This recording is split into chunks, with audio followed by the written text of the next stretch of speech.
7 राज्यों की 64 लोकसभा सीटों पर मतदान शुरू हो गया है।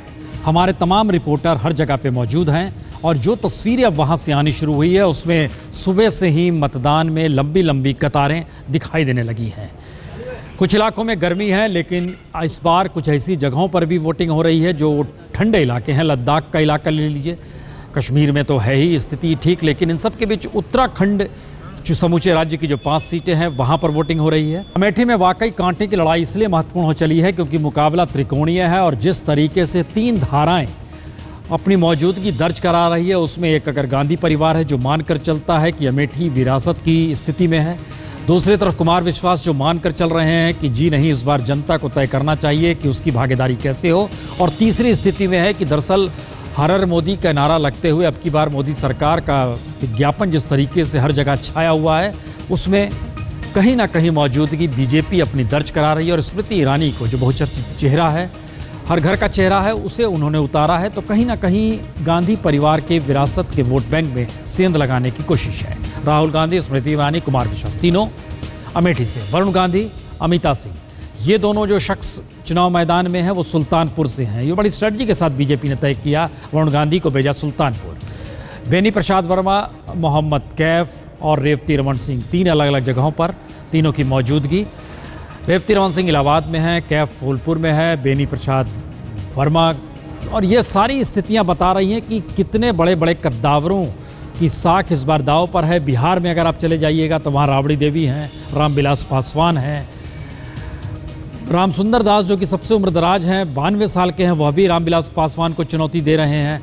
ये सारी परिस्थितियां बतला रही हैं कि दरअसल चुनाव कांटे का है और पहली बार जिस तेजी से मतदान की फीसदी में बढ़ोतरी हुई है, यानी उसके लगभग 10 से 12% एवरेज कमोवेश हर जगह मतदान ज़्यादा हो रहा है। उत्तराखंड हम आपको पहले लिए चलते हैं। उत्तराखंड में हर किसी की नज़र इसलिए महत्वपूर्ण हो चली है क्योंकि उत्तराखंड में सत्ता परिवर्तन। हम गढ़वाल आपको लिए चलते हैं। गढ़वाल में हमारे साथ रवीश पाल जुड़ चुके हैं। रवीश पाल, खंडूरी और हरक सिंह रावत, लेकिन वोटरों का रुझान कैसा है पहाड़ी इलाका? प्रसून जी, पिछले 2 दिनों से हमने यहाँ डेरा डाला हुआ है और जब हमने यहाँ के वोटरों से अगर बात की तो उनका साफ तौर पे जो सबसे बड़ा मुद्दा यहाँ पे फिलहाल छाया हुआ है वो है केदारनाथ में पिछले साल आई आपदा। क्योंकि चमोली और रुद्रप्रयाग जिला इसी संसदीय सीट के अंतर्गत आते हैं और वहां पे सबसे ज्यादा नुकसान भी हुआ था, लेकिन जो पुनर्निर्माण का काम है उसकी जो सुस्त रफ्तार है उसे लेकर के लोगों के मन में जरूर गुस्सा है। लेकिन बात जब युवाओं की करते हैं, जैसा आपने थोड़ी देर पहले कहा कि प्रतिशत काफी ज्यादा बड़ा है मतदान का और युवाओं की इसमें खासी भागीदारी रही है, तो उनके सामने बेरोजगारी, भ्रष्टाचार और पहाड़ों से जो पलायन हो रहा है युवाओं का, वो एक बहुत बड़ा मुद्दा है। और दूसरी तरफ जब हम बात करते हैं 2 प्रमुख उम्मीदवारों की, कांग्रेस से जहां डॉक्टर हरक सिंह रावत है तो वहीं दूसरी तरफ बीजेपी से बीसी खंडूरी, तो बीसी खंडूरी के पक्ष में जो बात जाती हुई दिखती है वो है गढ़वाल के इलाकों में लोगों का फौज में ज्यादा होना। गढ़वाल में हर दूसरे या तीसरे घरों में कोई ना कोई व्यक्ति या तो फौज से जुड़ा रहा है या एक्स आर्मी मैन रहा है, तो यहाँ पे एक ये चीज उनके पक्ष में जाती हुई दिख रही है। तो डॉक्टर हरक सिंह रावत के पक्ष में जनता के बीच का जो जुड़ाव है वो उनके फेवर में जाता हुआ दिख रहा है। जातीय समीकरणों की बात करें तो डॉक्टर हरक सिंह रावत जहां ठाकुर वोट बैंक को नजर गड़ाए हुए हैं, लेकिन क्योंकि युवाओं की भागीदारी की जब बात आती है तो जातीय समीकरण से ऊपर उठ के विकास और दूसरे जो तमाम बुनियादी सुविधाओं के मुद्दे हैं उस पर वोट डालने जाएगा। तस्वीर भले ही साफ नहीं है, लेकिन मुकाबला बेहद दिलचस्प पौड़ी गढ़वाल सीट पर बना हुआ है।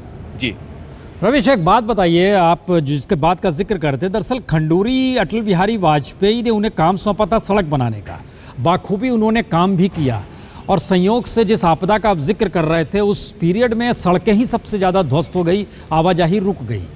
तो कहीं लोगों के जहन में, और चूंकि कांग्रेस को सीएम बदलना पड़ा, तमाम गुस्सा लोगों में था, इन सारी परिस्थितियों के बीच पूरी की पूरी इकोनॉमी चौकी टिकी हुई है पर्यटन पर, और इस बार बड़ी खामोशी है। लोग सोच रहे हैं कैसे घर बार चलेगा। तो क्या ये स्थिति चुनाव के इस दौर में असर डाल रही है, या ये मानकर चल रहे हैं कि जी नहीं, एक हवा होती है, धारा है, उस दिशा में लोग सोच रहे हैं?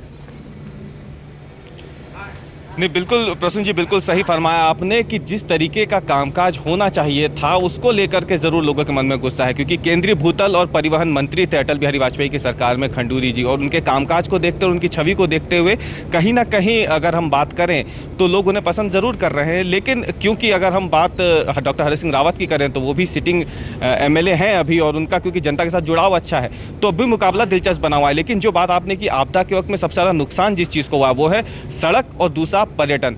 हम इस इलाके में हैं, केदारनाथ के कपाट जब खुले थे, बद्रीनाथ के कपाट खुले, हम उन इलाकों में गए, हमने देखा कि वहां पे किस तरीके की स्थिति बनी हुई है। तो साफ तौर पे वहां के जब लोगों से हमने बात की तो उनका यही कहना था कि सड़कों का संपर्क टूट जाने के चलते इसका सबसे ज्यादा जो असर पड़ा है वो पड़ा है पर्यटन के व्यवसाय पर, और तमाम होटल लॉजेस जो हैं वो उन इलाकों में वो लगभग ना के बराबर इस वक्त उसकी बुकिंग चल रही है। तो ये वो मुद्दे हैं जिसको लेकर के इस बार वोटर जरूर, खासतौर से रुद्रप्रयाग और चमोली जिले का जो वोटर है वो अपना वोट कास्ट करेगा। जी हाँ, हम दर्शकों को एक चीज़ और बता दें यहाँ पर कि दरअसल 10 लाख लोग अब जिस महीने की शुरुआत हो गई है मई जून में, इतनी बड़ी तादाद में पर्यटन के लिए आप पहुँचते हैं।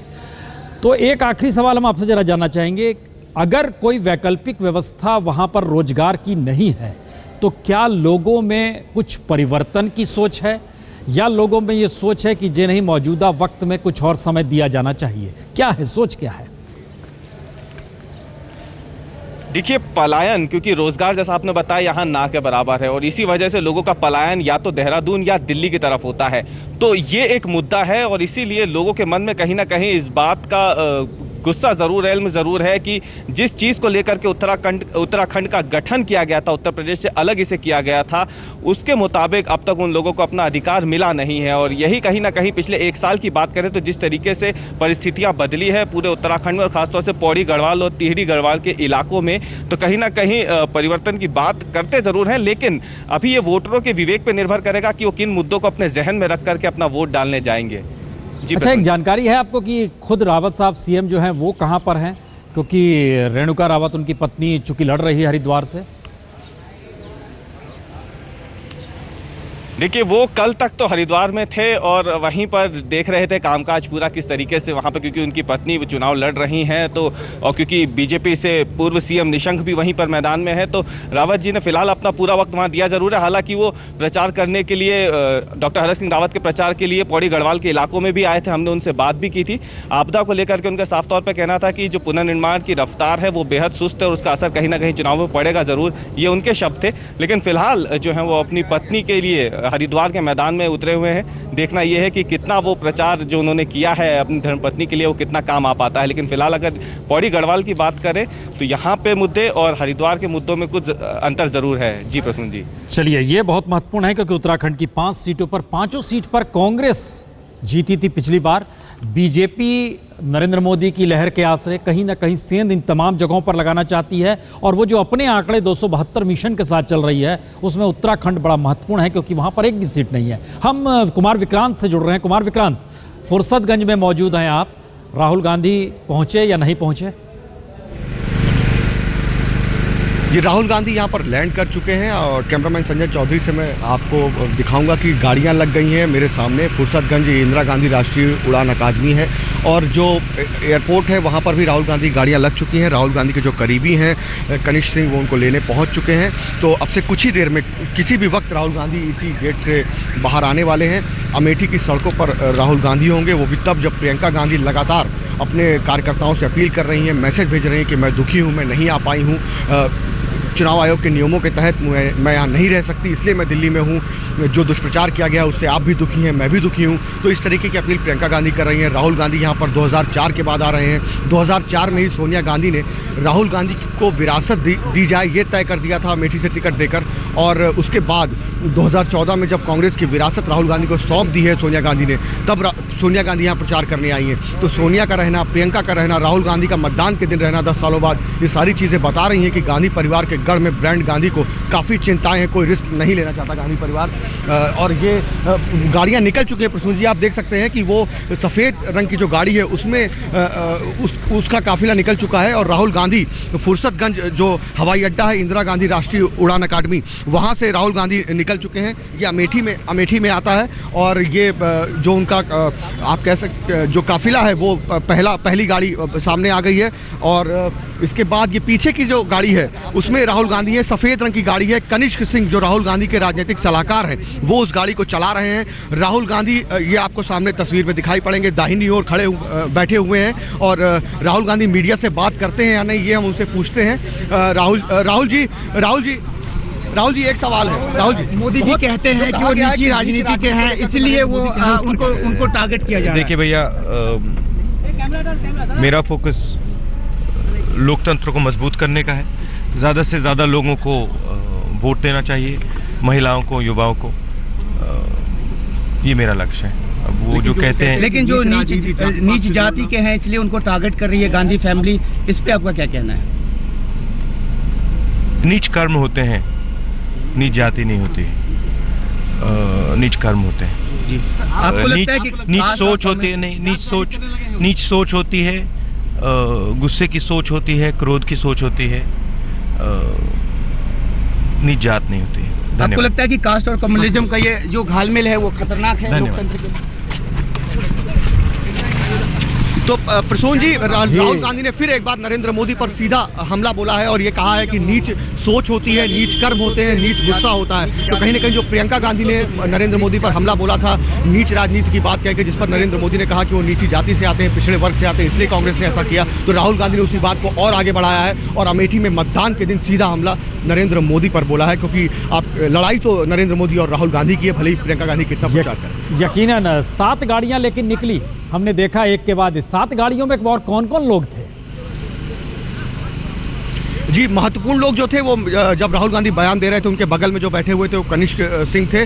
और पीछे कौन बैठा था मैं ध्यान नहीं दे पाया क्योंकि पूरा ध्यान राहुल गांधी क्या बोल रहे थे उस पर। नहीं, हम तो कन्वॉय की बात भी करते हैं कि 7 गाड़ियां हमने गिन ली झटके में कि 7 गाड़ियां एक के बाद एक निकली। इसमें कौन लोग थे? देखिए, शुरुआत में एसपीजी के लोग होते हैं और आगे जो लोकल पुलिस है उसकी बलेरो जो गाड़ियां थी शुरू में वो थी और पीछे लोकल पुलिस की गाड़ियां थी, बीच में एसपीजी के लोग थे। इसके अलावा अमेठी के लोकल कुछ लोग थे, कार्यकर्ता आप कह सकते हैं, लेकिन कौन कौन थे ये मैं नहीं देख पाया। पूरा ध्यान मैंने जैसा कहा कि राहुल गांधी क्या बोल रहे हैं। अब जरा एक सवाल पे आइए जिसका जिक्र आप लोगों ने सवाल में किया, उन्होंने नहीं किया। वो समझ रहे हैं कि आज मतदान का दिन है, लेकिन जो उन्होंने बड़ी कम शब्दों में जिस बात का जिक्र कर दिया, ये वाकई अमेठी में नरेंद्र मोदी को हर कोई जान चुका है, स्मृति ईरानी को जाने या ना जाने। और जिसका जिक्र चूंकि राजीव गांधी पर हमला हुआ, राजीव गांधी की पहचान अमेठी से जुड़ी हुई है, प्रियंका गांधी पे हमला हुआ, प्रियंका गांधी प्रचार करती रही हैं, राहुल गांधी चुनाव लड़ रहे हैं, तो क्या ये माना जाए कि अमेठी का चुनाव गांधी परिवार वर्सेस नरेंद्र मोदी हो गया है? जी बिल्कुल, इसमें कोई दोहराए नहीं है। यहाँ पर जो है या तो राहुल गांधी हैं या फिर नरेंद्र मोदी हैं। और यहाँ जिस तरीके का प्रचार हो रहा है, कुमार विश्वास हैं यहाँ पर, वो 4 महीने से यहाँ प्रचार कर रहे हैं, लेकिन जो यहाँ के लोग बता रहे हैं, जो हमारी बातचीत होती रही है, वो लगातार यही कह रहे हैं कुमार विश्वास ने जो विरोध की बात की है गांधी परिवार के खिलाफ, लेकिन लोग यही मान रहे हैं कि लड़ाई में भाजपा है। और भाजपा में स्मृति ईरानी को लेकर एक दिलचस्प बात बताऊं प्रसून जी, बहुत सी ऐसी महिलाएं हैं, कई महिलाएं जो जानती हैं कि वो क्योंकि सास भी कभी बहू की तुलसी है, लेकिन बहुत सी ऐसी महिलाएं हैं जो उस वक्त में जब यहाँ पर लाइट भी नहीं होती थी, टीवी था लेकिन चूंकि प्राइवेट चैनल नहीं आते थे, तो वो बहुत ज्यादा पहचान नहीं पाती हैं। लेकिन जो राहुल गांधी के खिलाफ नाराजगी है, या जो आप कह सकते हैं कि राहुल गांधी वर्सेस स्मृति ईरानी की लड़ाई है, वो लड़ाई राहुल गांधी वर्सेस एक तरह से नरेंद्र मोदी की है। लोग मोदी को जानते हैं स्मृति ईरानी से ज्यादा, तो वही लड़ाई यहाँ पर हो रही है। और कुमार विश्वास ने जो विरोध पैदा किया उसका फायदा भी जो भी मिलेगा स्मृति ईरानी को मिलेगा। तो यहाँ पर यह बात बड़ी क्लियर है कि लड़ाई राहुल गांधी बनाम नरेंद्र मोदी ही है। चलिए हम लौटेंगे आपके पास। राहुल गांधी पहुंच चुके हैं और राहुल गांधी ने जिस तरीके से कम शब्दों में जिक्र किया, जाति को नीचता के साथ नहीं जोड़ना चाहिए, कर्मों को जोड़ना चाहिए, संकेत और संदर्भ बहुत साफ है। अमेठी पहुंच चुके हैं राहुल गांधी और स्मृति ईरानी अभी घर में हैं, निकलने वाली हैं, लेकिन कुमार विश्वास के साथ मौसमी है। पहले सीधे वहीं चलते हैं। मौसमी, अमेठी की लड़ाई में ये पहली बार है कि कांग्रेस के युवराज अमेठी आ रहे हैं चुनाव के दिन। हमारे साथ कुमार विश्वास है, आप पार्टी के कैंडिडेट। आज बहुत अहम दिन है आपके लिए। जनवरी में आपने ये बिगुल फूका था और आज नौबत ये है कि राहुल गांधी यहाँ आ रहे हैं। क्या ये मोदी का असर है या विश्वास की बगावत? देखिए, असर किसका है, लेकिन मैंने पहले ही कहा था कि हम इन्हें राजनीति करना सिखा देंगे और राजनीति का पहला ककेरा वो लोग सीखने लगे हैं। 4 महीने 1200 गांव 40 रातें गाँवों में ये जो तपस्या की गई है, जो पसीना बहाया गया है, अगर कहीं सत्य है और अगर कहीं ईश्वर है तो आज अमेठी झाड़ू को चुनेगी और सदन में अपना प्रतिनिधि भेजेगी, जिसके लिए पूरे अमेठी में एक लहर चल रही है। और मुझे पूरा विश्वास है कि इस विजय से लोकतंत्र को ये संदेश मिलेगा कि अगर जनप्रतिनिधि बनना है तो हेलीकॉप्टर से हाथ हिलाना ही काफ़ी नहीं है, उसके लिए गांव-गांव सड़क-सड़क जाना पड़ेगा। क्या वजह है आपको लगता है कि राहुल गांधी को आना पड़ा दिल्ली से वापस चुनाव के दिन? ऐसी क्या मजबूरी हो? मजबूरी तो बहुत हुई। 14 साल में पहली बार सोनिया गांधी जी को सभा करनी पड़ी, राहुल गांधी जी को आना पड़ा, रात भर पैसे